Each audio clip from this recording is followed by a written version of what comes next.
A mãe que para a vida porque um filho nasceu e quando esse filho cresce, ela quer uma espécie de reparação desse filho. Isso é errado? Totalmente errado. Se ela teve que parar a vida dela, não foi por causa do filho. Ele não estava lá? Ah, mas foi quando ele chegou. Mas espera aí. As pessoas têm mania de falar: minha mãe me deu a vida. Não. Sua mãe teve um momento de prazer com alguém e isso gerou você. E possivelmente naquele momento ela não estivesse pensando em você, ela estivesse pensando nela. A mesma coisa o seu pai. E tá tudo bem. Ah, mas quando eu cheguei eles não tinham estrutura. Isso não é um problema seu. Esse problema não foi criado por você. Ele já existia. Eu tenho 5 filhos. Eles chegaram em épocas completamente diferentes da minha vida. O Juninho foi um desespero, porque eu já tinha as 2 e não estava dando conta de pagar as contas das 2. Já os gêmeos que chegaram depois, tinha babá, tinha plano de saúde, tinha melhor pediatra da cidade, tinha tudo, pô. Tinha tudo. Agora, que culpa os primeiros têm de terem chegado no momento em que eu não tinha estrutura? Nenhuma, pô. Eu não posso cobrar nada deles. Filho não deve a vida ao pai. Se você deve a vida para alguém, você paga como? Não é vivendo. Vai pagar com a vida. Só que também não é morrendo, é deixando de viver. Então essa história de que filho tem que cuidar de pai, porque isso, porque aquilo, peraí, pô. Eu já deixei registrado na internet e as pessoas se ofendem com a minha fala. Eu disse pro meu pai, eu disse pra minha mãe, não vou cuidar de vocês. Disse enquanto ele estava lúcido, sóbrio, bom para fazer um monte de coisa da vida dele. Disse enquanto ela estava lúcida e sóbria, boa para fazer um monte de coisa da vida dela. Só que por outro lado, assim como eu me libertei dos meus pais, eu já libertei os meus filhos de mim. Eu disse, não pare a vida de vocês por causa de mim, se um dia eu estiver endividado. Tudo isso é fruto de escolhas que talvez vocês nem conhecem. Então nunca pare um sonho seu, da sua esposa, do seu marido, por causa de um problema meu, um problema da sua mãe. Inclusive, se nós estivermos com problemas, se afastem para que vocês não sejam contagiados ou contaminados por eles. Se afastem porque assim eu não vou dar utilidade para o meu problema de manter vocês por perto. Se afaste porque assim eu me resolvo mais rápido. Onde está o egoísmo nisso? De eu dizer, vai viver a sua vida porque eu sou capaz de viver a minha. Vai viver a sua vida. Você tem o direito de viver a sua vida. Agora você que me ataca e se ofende, seu pai falou isso pra você? Seu pai falou isso pra você? Sua mãe falou isso pra você? Meu filho, na medida em que você encontrar uma mulher ou um homem e for viver a sua vida com essa pessoa, se preocupe com vocês, priorize vocês. Nunca pare os seus sonhos por causa dos nossos problemas. Você ouviu isso da sua mãe? Não. Você ouviu isso da sua avó? Não. Então cresça e fala isso pro seu filho o dia que você tiver um. Esse é o meu trabalho. Não é que as pessoas não entendem, elas não gostam do que elas entendem. E tá tudo bem. Não é pra gostar. É pra entender. Se a mãe ignora, um dia o filho bate na minha porta e fala, deixa eu resolver essa parada aí, me ensina. Eu já escutei da minha mãe que eu tinha sido um arrependimento grande quando eu fiz algo que ela não queria ou que ela desaprovava. Dói, né? Aquilo foi foda. Mas quando a gente cresce, a gente entende que o outro é só o outro, seja lá quem for o outro. Ah, eu estou arrependido. Isso é uma percepção sua e você vai ter que lidar com esse sentimento. Ah, mas é sobre você. Isso é o que você está dizendo, é sobre você, pô. Ah, eu não gostei do que você me falou. Continua sendo sobre você. É você que não gostou, pô. Você que... Se você não gostou disso, dá um jeito de lidar com isso, pô. A gente precisa tratar as pessoas como adultos. Por que os nossos pais são tão sensíveis, agora intocáveis? E nem vamos entrar no assunto de doença, senão vira uma bagunça, pô.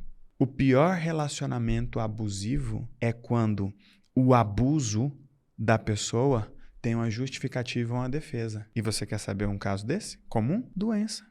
A pessoa coloca a doença dela na mesa, é só a doença dela que importa. Os seus sonhos não importam. Os seus compromissos não importam. Agora que eu tô doente, você vai ter que ficar aqui, você vai ter que cuidar de mim, você vai ter que abrir mão daquilo, você vai ter que me dar isso. Só porque você tá doente? Que abuso! A sua doença invadiu todos os limites que nós tínhamos ou deveríamos ter. Vai no hospital, conversa com as pessoas que estão no corredor. Muitas delas estão ali por dívida, por obrigação. Muitas delas estão sofrendo mais do que quem está lá dentro na cama. A doença muitas vezes maltrata muito mais quem cuida do que quem está com o diagnóstico na mão. Só que doença é uma utilidade. Eu sei que doença é uma utilidade. Então eu nunca vou ser vítima da doença de ninguém. E nunca vou fazer ninguém vítima da minha doença. Ah, Elton, mas doença é um acaso. Isso é o que vocês aprenderam, pô. O filho não deve cuidar da doença da mãe, então? Ele é médico? Quem cuida de doente é médico, pô. Enfermeiro. Por que a gente não fala de viver a vida? De curtir a vida? Curtir conquista? Curtir desafio? Curtir aprendizado? Por que a gente tem que laçar as pessoas com os nossos problemas? Eu só tô aqui para dizer, esse laço não é meu. Ah, mas é da minha mãe. Então é da minha mãe. Ah, mas é da minha avó, é do meu irmão, é da minha irmã, é do meu amigo, é do cara que foi meu sócio. Cara, eu não vou me prender à dependência emocional. Ah, Elton, mas é muita injustiça. Injustiça, Fernando, era a vida que eu dava para minha mulher. Isso era injusto. Aquela mulher fazer sua própria unha porque eu não tinha condições de pagar. Aquela mulher fazer a própria unha e no mesmo dia ter que lavar a louça. Porque eu não tinha condições de pagar a manicure, não tinha condições de pagar a empregada. Isso é injustiça. Isso que você fala é muito forte, velho. E eu acho que muita gente precisa disso. Mas o jeito que você traz choca muito, né? É de propósito. Se eu falar fofinho, as pessoas vão subverter o que eu tô dizendo. Então eu já faço bagunça logo pra só ficar quem quer ouvir. Quem não quer me ouvir tem um monte de desculpa. Uma vez eu falava muito palavrão, aí um dia eu decidi parar. Mas falava muito. Palco, nos vídeos. E aí um dia um primo meu chegou e falou assim, cara, você acredita que eu cheguei em casa e minha mãe tava te assistindo? E ela era da turma do... Ai, que vergonha desse meu sobrinho. Essas coisas que ele fala e tal. E ele super fã porque tinha resolvido um monte de coisa. E na verdade ela não gostava porque ele já tinha tido umas conversas difíceis com ela por conta do que ele tinha aprendido com a gente. E aí falou assim, você acredita que minha mãe tava te assistindo? Eu falei, poxa, que legal. Mas ela não assistiu até o final.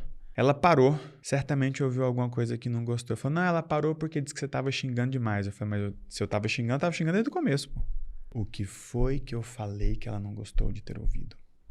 Foi por isso que ela parou. A justificativa foi, ele fala muito palavrão. Pronto, parei de falar palavrão. Não falo mais. Mas continua sendo um confronto me ouvir. Você sabe por que as pessoas gostam de me ouvir, mesmo não gostando do que eu falo? Porque eu falo o que elas queriam falar. Eu concordo com esse maluco, mas eu vou ficar quieto. Não vou nem curtir pra ninguém ver que eu curti aqui. Essa é a verdade. Tipo o filho pra mãe. Escondido, pô. Você acha mesmo que alguém gosta de cuidar de um doente? Você acha mesmo? Tem alguém aí que gosta de cuidar de doente? Quem gosta de Que não seja o médico, né? Quem gosta de cuidar de doente é aquela pessoa que está usando a doença do outro como uma justificativa por fracasso que tem. É aquele cara que diz, você comprou carro, você viajou, você construiu uma empresa, uma família, você tem filhos lindos, eu só não tenho a mesma coisa porque eu tô aqui cuidando da nossa mãe. Puta do narcisista, pô. Ele está usando a doença do outro como um troféu de bom filho, como uma chancela para não ter tido sucesso. Se eu não estivesse cuidando da minha mãe, ou do meu pai, ou da minha avó, ou de sei lá quem, eu estaria fazendo tal coisa, eu estaria também montando um negócio. Só que montar um negócio é mais difícil que cuidar de um doente, pô. Ninguém te dá parabéns porque você montou um negócio. Ainda mais no Brasil. Vão te criticar, vão falar que você está explorando. Agora vai lá. Para a sua vida por causa de um doente. Nossa, esse Fernando é homem de Deus. Faz um story no hospital, né? Faz um story no hospital. E o pobre do empresário lá, com a folha de pagamento gigantesca, com impostos do tamanho do mundo, tocando tudo isso para ficar com um pedaço no final, é crucificado na sociedade. Só que eu prefiro uma pessoa que tem coragem de enfrentar os desafios para conquistar os próprios sonhos, ainda que talvez fracasse, do que aquele que esconde os seus fracassos atrás das dificuldades, dos problemas dos outros. Muitas vezes, o fato de uma pessoa estar demonstrando amor, cuidado, presença, faz com que a doença ganhe uma utilidade e permaneça. Tirar a doença dessa mãe, a vida da pessoa vira um inferno, porque ela perdeu a justificativa, né? Imagine o cara que está dizendo que não teve sucesso na vida porque está cuidando da mãe com depressão. Aí a mãe levanta, começa a viajar, transar. Outra coisa que eu não posso falar, mãe que transa. Se eu falar que a mãe transa, pelo amor de Deus, não, eu não sei como é que eles acham que vieram ao mundo. Não, outro dia a mulher falou assim, adoro o seu conteúdo, mas foi um absurdo você oferecer orientação para aquela mulher comprar um vibrador para a mãe dela. Tadinha da bichinha, ia ganhar um vibrador, a outra lá vem lá, não pode dar. E a mãe em casa, cala a boca, moça. Deixa.